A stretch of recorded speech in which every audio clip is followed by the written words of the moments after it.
একটা বছর পর আজকে ফাহিম ভাইয়ের সাথে আমার আবারও দেখা হইতে যাচ্ছে এন্ড লং টাইম দেখা না হওয়ার কারণে কিন্তু অনেক বেশি গ্যাপ হয়ে গেছি আমরা। আর আজকে ফাহিম ভাইয়ের সাথে মোটামুটি একটা সুন্দর টাইম স্পেন্ড করব, আর সাথে তো আপনারাও থাকতেছেন আমার সাথে। আশা করি আজকের ব্লগটা অনেক বেশি ভালো লাগবে। শুধু ফাহিম ভাই না, ফাহিম ভাইয়ের প্রত্যেকটা টিম মেম্বারের সাথে দেখা হবে। যেহেতু এক বছর পর দেখা হচ্ছে, সো আমার এটা মনে হইতেছে অনেক বছর পর দেখা হচ্ছে। আর অনেক বেশি নার্ভাস ছিলাম আজকে ভাইয়ার সামনে যাওয়ার জন্য। মনে করেন যে আমি একদমই প্রিপারেশন নিয়েছিলাম না।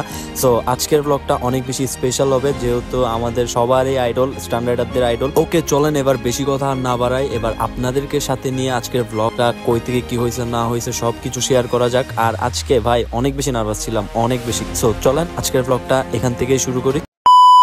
আসসালামু আলাইকুম everyone, welcome back to my Facebook page segment official. So আশা করি সবাই অনেক বেশি ভালো আছেন এন্ড ইন্ট্রোটা দেখেই বুঝতে পারতেছেন আজকে ব্লগ কি নিয়ে। আজকে ফাহিম ভাইয়ের সাথে দীর্ঘ এক বছর পর আমরা দেখা করতে আছি, তো সাথে আকবরকে নিয়ে যাচ্ছি আজকে।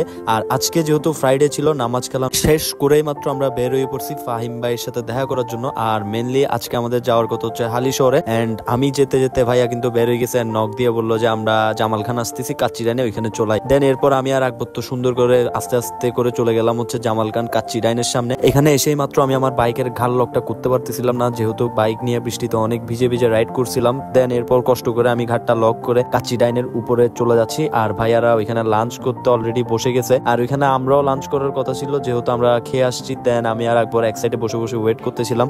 আর আমরা আস্তে আস্তে মনে করেন যে ফাহিম ভাইরা খেতেও বসে গেছে। সবার প্রথমেই কিন্তু শাহরিয়ার মাহমুদ ভাইয়ের সাথে কিন্তু দেখা হয়েছে প্রায় আজকে 8-9 মাস পর। এন্ড এদিকে ভাইয়াদেরও অলমোস্ট খাওয়া দাওয়া শেষ। আর এদিকে আমি আর শাহরিয়ার ভাই যেহেতু অনেকদিন পর দেখা হয়েছে, যার কারণে মনে করেন স্ট্যান্ডার্ড তো ভাই ভাই। এন্ড আমরা এখানে অনেক রকমের কথা বলতেছিলাম। এরপরে কিন্তু ফাহিম ভাইদের খাওয়া দাওয়া শেষ, এখন দেখা করার পালা। আর আজকে ভাইয়ার সামনে যাইতে একদমই আনইজি লাগতেছিল, যেহেতু অনেকদিন পর দেখা। খাওয়া দাওয়া শেষ করে মাত্র এখন ভাইয়াদের সাথে বেরোয় পড়তেছি হেডশটের দিকে যাওয়ার জন্য। আর এদিকে ফাহিম ভাই নামতে না নামতে এত মানুষ হয়ে যাবে আনএক্সপেক্টেড। আর এদিকে ভাইয়া কানে কানে বলতেছিল তাড়াতাড়ি হেডশটের দিকে চলে আয়। এরপর আমি আর আকবর মিলে বাইকটাকে বের করে মাত্র ডানে বামে আর না দেখে সোজা চলে যাচ্ছি হচ্ছে হেডশটের দিকে। ফ্রাইডে হওয়ার সত্ত্বেও কিন্তু আজকে চিটাগং শহরে অনেক বেশি জ্যাম জট কম ছিল। ভাগ্য ভালো আজকে কোথাও যেতে আমাদের এত বেশি পরিমাণ সময় লাগেনি এখন পর্যন্ত। এইদিকে আমি আর আকবর কথা বলতে বলতে চলে আসছি অলরেডি লালখান বাজার হেডশটের সামনে। হেডশটে এসেই মাত্র মাসাজ রুমে গিয়ে আমরা প্রায় 3-4 ঘন্টা অনেক বেশি আড্ডা দিই। এন্ড ওগুলো কোনো কিছু আপনাদেরকে দেখাইতে পারি নাই, যেহেতু সবারই একটা প্রাইভেসি বলে কথা আছে। সো এখান থেকে আমরা আড্ডা দিয়ে এখন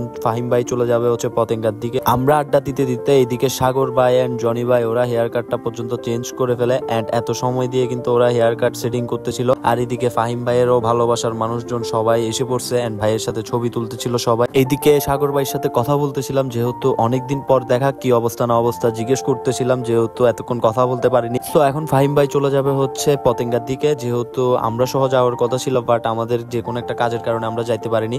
আর আজকের ব্লগটা যদি ভালো লেগে থাকে অবশ্যই কমেন্ট করবেন। আর ফাহিম ভাইয়ের সাথে আজকে অনেকদিন পর অনেক বেশি আড্ডা দিয়েছি এন্ড অনেক বেশি ভালো লাগছে। তো আজকের ভিডিওটা এই পর্যন্ত। ভালো থাকবেন, সুস্থ থাকবেন, আমার জন্য দোয়া করবেন এন্ড টিম MSBZ এর জন্য সবসময় দোয়া করে যাবেন। তো আজকের ভিডিওটা যদি ভালো লেগে থাকে অবশ্যই একটা লাইক দিতে ভুলবেন না। তো আজকের মতো বিদায় নিচ্ছি। ভালো থাকবেন, সুস্থ থাকবেন, সবার জন্য দোয়া রাখবেন, আমার জন্য দোয়া রাখবেন। আসসালামু আলাইকুম।